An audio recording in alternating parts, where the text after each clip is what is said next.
ठीक है जी। अब जो हमारा टॉपिक है वो हमारे पास जो रिमेनिंग रह गया था वो हमारे पास है nitrogen fixation. Nitrogen fixation,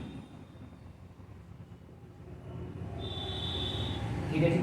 nitrogen fixation का मतलब क्या होता है? नाइट्रोजन फिक्सेशन का मतलब है कि जो आपके पास नाइट्रोजन है जो कि N2 होती है, जिसको कि आप क्या लिख सकते हो N ट्रिपल बॉन्ड है। ये जो नाइट्रोजन है ये आपने कहाँ देखी है? जो आपके चिप्स के पैकेट होते हैं ना, चिप्स के पैकेट में, जो चिप्स के पैकेटों में जो लेस के पैकेट होते हैं या फिर जो भी आपने आज तक ब्रांड खाए हो कुरकुरे वुरकुरे, और उसमें आपको जो 10 रुपये में से 5-6 चिप्स के पैकेट दिए जाते हैं ना, उसके अंदर जिस चीज़ की आप पैसे देते हो वो नाइट्रोजन है। क्लियर? तो नाइट्रोजन गैस आपकी एक इनर्ट गैस की तरह एक्ट करती है रूम टेम्परेचर पे, ठीक है। रूम टेम्परेचर पे जो N2 है वो एक इनर्ट गैस की तरह एक्ट करती है। इनर्ट गैस मतलब कि जो किसी के साथ रिएक्ट ना करे, ठीक है। क्योंकि आपको पता है कि ये कितने बॉन्ड है, 3, और जितना ज़्यादा बॉन्ड ऑर्डर, जितना ज़्यादा बॉन्ड ऑर्डर उसके रिस्पेक्ट में बॉन्ड स्ट्रेंथ भी उसकी क्या हो जाएगी? उतनी ज़्यादा। और जितनी ज़्यादा बॉन्ड स्ट्रेंथ मतलब कि आपको कितनी ज़्यादा एनर्जी की रिक्वायरमेंट होगी बॉन्ड को। क्लियर है? ठीक है। तो इसलिए जो है आपकी जो नाइट्रोजन है वो बहुत ज़्यादा रोल प्ले करती है। अब हमारे एटमॉस्फेयर में 74% या 75% क्या है? आपकी नाइट्रोजन है। अब इस नाइट्रोजन का यूज़ अगर आपने प्रोटीन्स वगैरह लिए हो या कभी जिम में गए हो तो वहाँ पे आपने एक फिनोमिना जरूर देखा हो, प्रोटीन वर्ड आपने सुना होगा। उस प्रोटीन में most of the time nitrogen तो नहीं बट नाइट्रोजन के डेरिवेटिव्स, मतलब कि नाइट्रोजन तो होगा उसमें बट वो इस फिनोमिना में ना होगा, किस में होगा? NH2 के वो फॉर्मेट में हो सकता है, NH3 NH2 NH, इस फॉर्मेट में अगर आपके पास है तो वो यूजफुल है, बट ये हमारे कोई यूजफुल नहीं है, ठीक है। अब हमारे एटमॉस्फेयर में N2 है बहुत ज़्यादा क्वांटिटी। अब उस नाइट्रोजन को अगर मैं इन वाले फॉर्मेट में बदलना चाहूँ तो मेरे पास एक प्रोसेस लगेगी, और इसी प्रोसेस को जो नाइट्रोजन को उसके डेरिवेटिव्स में कन्वर्ट कर दे उसको क्या बोलेंगे? नाइट्रोजन फिक्सेशन, ठीक है। एटमॉस्फेरिक नाइट्रोजन को अमोनिया में बदलने के लिए जो प्रोसेस यूज की जाती है उसको हम क्या बोलते हैं? Nitrogen fixation. Nitrogen fixation. अब इस नाइट्रोजन फिक्सेशन के लिए हमारे पास हमने एक बहुत अच्छी मैथड बहुत ज़्यादा अच्छा पढ़ा हुआ। अब इस नाइट्रोजन फिक्सेशन के लिए मेरे पास 2 चीज़ें हैं, या तो मैं इसको आर्टिफिशियली बनाऊँ, मतलब कि पेड़ पौधों के द्वारा अगर कोई प्रोसेस हो जाए, मतलब कि जो प्रकृति के हिसाब से हो, और दूसरा कि मैं इसको लैब में लेके बना दूँ, क्योंकि केमिस्ट्री ने इतना ज़्यादा डेवलप कर लिया तो लैब में भी बना सकते हैं, हमारा क्या ज़्यादा, ठीक है। बट अगर मैं इसको लैब में बना रहा हूँ तो मैं इसको मैंने क्या बोला कि नाइट्रोजन फिक्सेशन सबसे पहले क्या प्रोसेस है? नाइट्रोजन फिक्सेशन सबसे पहला प्रोसेस ये है क्या कि एटमॉस्फेरिक नाइट्रोजन को इसमें कन्वर्ट करना, कन्वर्टेड इनटू NH3 या नाइट्रोजन के डेरिवेटिव्स, ठीक है। अब इसके लिए जो हमारे पास प्रोसेस यूज होंगे वो हमारे पास 2 तरीके से मैंने इसको क्लासिफाई कर दिया। एक हमने बोल दिया कि आर्टिफिशियली, और एक हमने कहा है नेचुरल। एक आर्टिफिशियली और एक नेचुरल। अगर हम आर्टिफिशियली की बात करें तो सबसे पहला मतलब कि आप जो है मैन मेड बोल सकते हो इसे, ठीक है, मैन, ठीक है। लैबोरेटरी से भी बोल सकते हो, लैबोरेटरी, ठीक है। तो आर्टिफिशियली की जब आप कैटेगरी की बात करोगे तो इसमें क्या होगा? इसके अंदर सबसे पहला जो आपने बहुत ज़्यादा नाम सुना होगा जिसका नाम है हैबर्स प्रोसेस। हैबर्स प्रोसेस, ठीक है। मतलब क्या है इसका? आपको कुछ इस तरीके से याद होगा, N2 + 3H2 gives 2NH3। तो यहाँ पर आपका एटमॉस्फेरिक नाइट्रोजन किसमें कन्वर्ट हो गया? NH3 में, जो हमें चाहिए था। बट यहाँ पर जो आपने कंडीशन नहीं लिखी वो ये थी कि 200 ATM यहाँ पे क्या चाहिए हमें? प्रेशर। और अगर हमें 200 ATM प्रेशर वाला कोई इंस्ट्रूमेंट प्रिपेयर करना हो तो उसके लिए समझ लो कितनी ज़्यादा कॉस्ट लगेगी, ठीक है। क्योंकि आपके पास अभी 1 ATM लग रहा है, अगर ये थोड़ा बहुत भी चेंजेस होता है तो आप ज़मीन के अंदर 10 लोगे, ठीक है। तो अगर यहाँ पे 200 ATM को टॉलरेट करना है, उस कमरे को हमें बनाना है, तो उसके लिए बहुत ज़्यादा एक ऐसा कमरा बनाना पड़ेगा और उसको मेंटेनेंस भी करनी पड़ेगी। तो अगर उसको मेंटेनेंस करनी पड़ेगी तो सीधी सीधी बात है कॉस्ट इसको बनाने में बहुत ज़्यादा लगेगी। तो इसलिए जितने भी हमारे पास आर्टिफिशियल लैबोरेटरी मेथड है वो सारे क्या हो जाते हैं?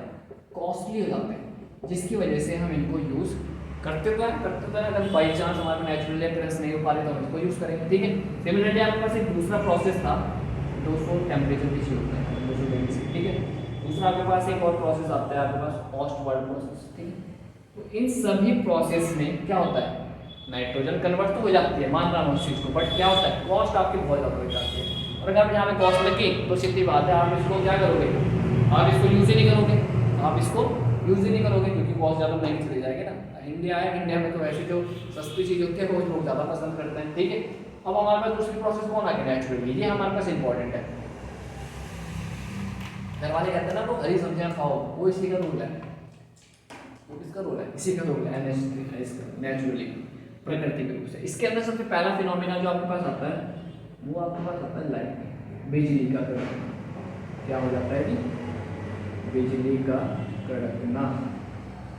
बिजली के कड़कने से आपकी NH3 लड़कियां डर जाती है, तो उसके लिए तो जो भाई साहब जो बिजली कड़क रही है उसकी वजह से तो आपके पास घर में क्या आ रहा है, आपको कुछ प्रोटीन वाला पार्ट मिल रहा है, ठीक है। तो आपको उससे डरना नहीं है, आज के बाद आपको उसको डील करना है कि हाँ चलो कुछ अच्छा यूज होगा उसका, ठीक है। तो इसमें होता क्या है, इसमें होता क्या है जी, देखो लाइटनिंग में होता क्या है कि लाइटनिंग में जो आपके पास एक पॉजिटिव टू नेगेटिव चार्ज के पास जो आपके पास जो चार्ज डेवलप होता है, जो मतलब करंट एक तरीके से हीट एनर्जी जो वहाँ से रिलीज होती है ना, उसकी वजह से जो आपके पास एटमॉस्फेरिक नाइट्रोजन है वो क्या हो जाती है, वो ब्रेक हो जाती है, वो जो बॉन्ड होता है वो ब्रेक हो जाता है। और वो बॉन्ड ब्रेक होने की वजह से, ये लाइटनिंग की वजह से बॉन्ड ब्रेक हुआ, और इसका काम इतना ही था कि इस बॉन्ड को ब्रेक करना है। जैसे ही बॉन्ड ब्रेक हुआ, ऊपर से कौन आ रहे थे, वाटर के मॉलिक्यूल, मतलब कि रेनी सीजन था, बारिश आ रही थी, बारिश के टाइम में आता है आपका ये मामला, ठीक है। तो बारिश के मॉलिक्यूल, मतलब बारिश के मॉलिक्यूल पानी के मॉलिक्यूल किसके साथ इंटरेक्ट हो जाते हैं, नाइट्रोजन के साथ, और वो नाइट्रोजन के साथ रिएक्ट करके कहाँ चले जाएंगे, आपके पास धरती में चले जाएंगे, मतलब कि मिट्टी में आ जाएंगे, और मिट्टी से वो कंज्यूम कौन कर लेंगे, पेड़ पौधे। इसकी तरह वो पेड़ पौधे अब उनकी रूट्स में, जैसे कि आपके जो आपके पास जो रूट्स होती हैं कौन कौन सी, जो आपके बीन्स वगैरह सब, जो आपकी दाल होती है, जैसे मटर होगी ना, मटर होगी, बीन्स होगी, ये जितने भी आपकी सब्जियां हैं, इनकी रूट्स में कौन मिला जाता है, आपको नाइट्रोजन वहाँ पर बहुत ज़्यादा क्वान्टिटी में रहता है, ठीक है। तो इसीलिए जो है यहाँ पे लाइटनिंग बहुत ज़्यादा इंपॉर्टेंट रोल प्ले करती है, ठीक है। अब यहाँ पे ये ऐसा कौन सा प्रोसेस करते हैं, ये पेड़ पौधे ऐसा कौन सा प्रोसेस करते हैं कि ये जो नीचे जो पानी है या फिर जो प्रोसेस है उसमें क्या करें, उसको कन्वर्ट करते हैं, उसका रोल हम देखते हैं यहाँ पर, ठीक है। तो इनको बोलते हैं हम नाइट्रोजिनेस एंजाइम। क्या बोलते हैं जी, नेचुरल रिएक्टेंस में जो हमारे पास N2 से NH3 का जो कन्वर्जन हो रहा और जो ये प्रोसेस हो रही है, इस वाले प्रोसेस में हम यहाँ पे क्या बोलते हैं, जो एंजाइम यूज किया जाता है इस प्रोसेस के लिए, वो हमारे पास यूज किया जाता है नाइट्रोजिनेस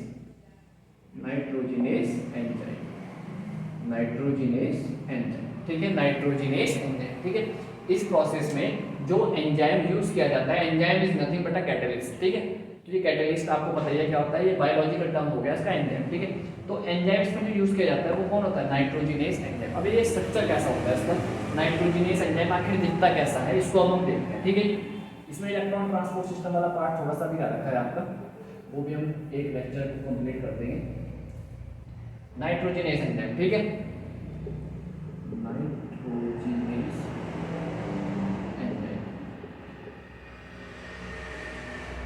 नाइट्रोजिनेस एंजाइम आपके दो फॉर्मेट में बनते हैं, नाइट्रोजिनेस एंजाइम आपके दो फॉर्मेट बनते हैं, जिसके अंदर आपके पास Fe4S4 की यूनिट, 2 Fe4S4 की यूनिट अटैचमेंट में होती है, प्लस एक Fe+M, मैम यहाँ पे कौन है, एक मेटल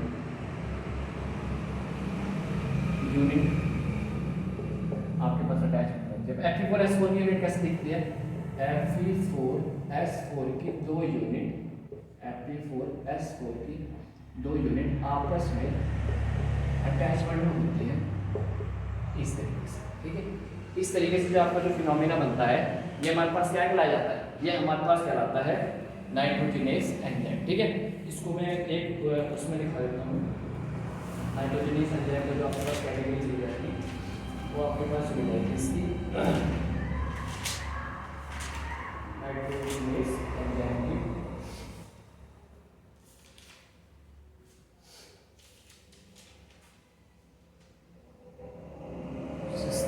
आपके पास जो यहाँ पर लगे हुए होते हैं ग्रुप, इसको यहाँ पे S और S, यहाँ पर भी S और S, सिस्टीन वाले ग्रुप यहाँ पर अटैचमेंट होते हैं। यहाँ पर एक और ग्रुप हमारे पास अटैचमेंट होता है फोर्थ सीरीन वाला, ये हमारा होता है एस सिस्टीन। सिस्टीन का एक ग्रुप होता है सिस्टीन, ठीक है, सिस्टीन सिस्टीन सिस्टीन, ठीक है, सल्फर की सिस्टीन। एक ग्रुप हमारे पास जो ये लिखा ना 2Fe4S4 यूनिट जो हमारे पास जुड़ी हुई है वो कुछ ऐसा दिखता है।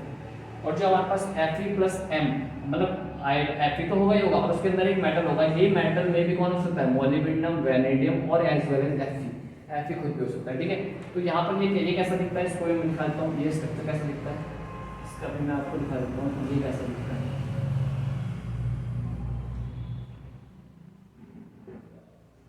Fe4S4 Fe4S4 sulphur molybdenum sulphur molybdenum sulphur molybdenum sulphur molybdenum और यहाँ और यहाँ पे कौन सा सल्फर सल्फर सल्फर, यहाँ पर भी सल्फर, यहाँ पर भी सल्फर, ये जो आपका स्ट्रक्चर और यहाँ पे जिसकी बॉन्डिंग आती है वो हम आपको सकते हैं 1 2 3 यहाँ पर बॉन्डिंग चलाएंगे, ठीक है।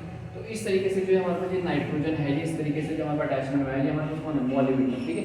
मोलिब्डेनम हमारे पास यूज किया जाता है। ये जो हमारे पास यूनिट है ये पूरा एंजाइम लिखता है, ये जो पूरा आपका जो बना है ये क्या है, एंजाइम है, जिसका नाम क्या है हमारे पास, नाइट्रोजिनेज एंजाइम। ये नाइट्रोजिनेज एंजाइम हमारे पास यूज किया जाता है किसमें, एटमॉस्फेरिक नाइट्रोजन को किसमें कन्वर्ट करने के लिए, NH3 में कन्वर्ट करने के लिए, ठीक है। तो ये प्रोसेस हमारे पास एटमॉस्फेरिक नाइट्रोजन को NH3 में कन्वर्ट करने के लिए जो प्रोसेस यूज किए जाते हैं ये क्या कहलाते हैं, नाइट्रोजन फिक्सेशन। इस नाइट्रोजन फिक्सेशन के लिए हमारे पास नेचुरल प्रोसेस है और हमारे पास आर्टिफिशियल प्रोसेस होते हैं। नेचुरल प्रोसेस में लाइटनिंग एक इंपॉर्टेंट रोल प्ले करता है, उसमें एक हमारे पास एंजाइम भी यूज किया जाता है जो ग्रीन एल्गीज वगैरह होते हैं वहाँ पर हमारे पास यूज किया जाता है। तो वहाँ पर क्या होता है कि एक हमारे पास Fe4S4 की 2 यूनिट अटैचमेंट होती है और एक हमारे पास एक आयरन Fe प्लस एक मेटल यूनिट अटैचमेंट होती है जो ऐसे दिखते हैं। अगर मैंने मेटल यहाँ पे क्या कंसीडर कर लिया M, ठीक है। तो ये जो पूरा ओवरऑल एक स्ट्रक्चर बना है ये किसका, नाइट्रोजिनेज एंजाइम का है, ठीक है। तो ये हमारे पास एटमॉस्फेरिक नाइट्रोजन को किसमें कन्वर्ट कर देते हैं, ये एटमॉस्फेरिक नाइट्रोजन को NH3 में कन्वर्ट करते हैं। इसी प्रोसेस को हम क्या बोलते हैं, नाइट्रोजिनेज या नाइट्रोजन फिक्सेशन बोलते हैं, ठीक है जी। तो ये हमारे पास एक यूनिट कवर होगी इसकी। अब हमारे पास जो इसका पार्ट रह गया है वो एक छोटा सा पार्ट है हमारे पास जिसको हम बोलते हैं इलेक्ट्रॉन ट्रांसपोर्ट सिस्टम, ठीक है। उस इलेक्ट्रॉन ट्रांसपोर्ट सिस्टम में हमारे पास एक आएगा हमारे पास हेम ग्रुप के लिए और एक आएगा नॉन हेम ग्रुप के लिए, ठीक है। वो अब इसको हम अगली बार देखेंगे। और आपको अगर वीडियो पसंद आई हो तो सब्सक्राइब करके कर देंगे और थैंक यू। और जो आपको इसके नोट्स वगैरह चाहिए हो तो उसके लिए आप कमेंट जरूर कर दें, है ना, नीचे कमेंट में बता दें मुझे कि अगर आपको इसके किस PDF फॉर्मेट में मैं आपको अवेलेबल करवा दूँगा। शॉर्ट नोट्स आएंगे, है ना, ब्रीफली अगर आपको चाहिए होंगे तो हम इसको देखेंगे, ठीक है। Okay, thank you.